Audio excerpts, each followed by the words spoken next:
Well, hey there, I'm back for another video. I've attempted to film one, wait a second. Okay, back again. So, this is my very wrap-up. I am trying to film another video involving comics, but however, due to the fact that my ID card on my tablet does not have enough space, oh wait, one more second. Yeah, back to that. But I was discussing the ID card. Due to the fact it has enough space, it will only allow me to short for a certain period amount of time, so I'll try to make this wrap up really quick, because I only have a certain limited amount of time and I can't make a really long video. So yeah, there's that.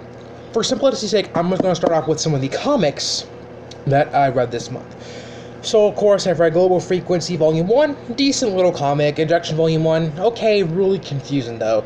World Reader, okay, started off cool. Trillium, but decent. Plutona was pretty good. This Trillium and Plutona are actually by the same guy, Jeff Lemire. I would recommend his work.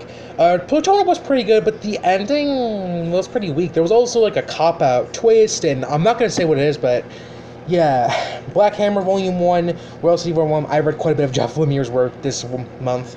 I read Essex County last month and liked it, so I decided to read some of his other works.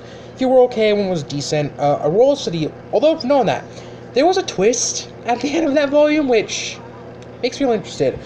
Cry Havoc was okay, but there was one really problematic element. I'm not gonna say what it is. I might say in a description with a spoiler note. The Field, which was a wild, crazy ride. I really enjoyed it. Although the ending was a little meh, I really enjoyed this comic. I also liked Sheltered by this guy, at Brisson last year. So far I like his works and looking forward to it. Animosity Rides, a little spin-off comic with Animosity. I think I also read Animosity Volume 2. No, wait, that was last month. Just a Pilgrims, got Volume 9, which was pretty good. Cannot wait to the end of the series, because, ooh, shit's going down. Morning Glories Volume 4, The Beauty Volume 3, Scars, Mind the Gap Volume 1, Ghosted Volume 1, fun little read. Birthday Volume 1, really interesting. We Can Never Go Home, pretty good. Recommend this, especially the art. It's really cool, especially the coloring. The coloring is gorgeous. The Sixth Gun, Volume 1, got a controversial currently reading. I'm also trying to finish The Boys Volume 3. DMZ Volume 6, Harrow County Volume 6, I'm pretty sure. Bedlam Volume 1, which was pretty interesting. And Black Science. I think I might have finished up some other things, but I never got around to it. Let me pause first. Okay, back to what I was saying. The first book I read this month was actually the last book in the Immortal Worlds trilogy, The Forever Song, which, quick note, I was actually browsing through the photos, and there's actually this alternative photo of the last book, which is more accurate, I'm pretty sure, because the main character's age in the first cover of the book kind of whitewashed the character. I'm not sure if it's on intention, but that's another little tangent I'm not going to go to. Yeah, overall, this was a pretty good trilogy. I liked it, but nothing specific stood out to me. Pausing. Sorry if I keep pausing. I'm trying to look for photos of the book cover. And another novel I read that I rented from the library was The Possessions by Sarah Flannery Murphy, which was a highly intriguing novel. If you want maybe a novel that has some supernatural elements along with a mystery, maybe with a little bit of romance, Possessions would do you pretty good. I'm also trying to read through Pines, the first book in the Wayward Pines trilogy. I'm almost done with them. I'm going to finish it later. And here are some other books I read actually this month that I got for Christmas. This next novel I read is Extreme Makeover by Dan Wells.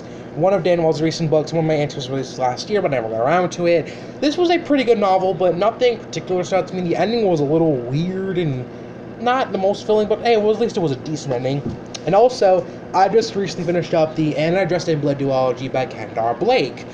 Pretty good. Me, Ghost, horror duology. If you were into ghosts and you don't want to like read a trilogy or a longer series, you want to read just a 2-book series, the Anti-Dressed in Blood duology will do you very well.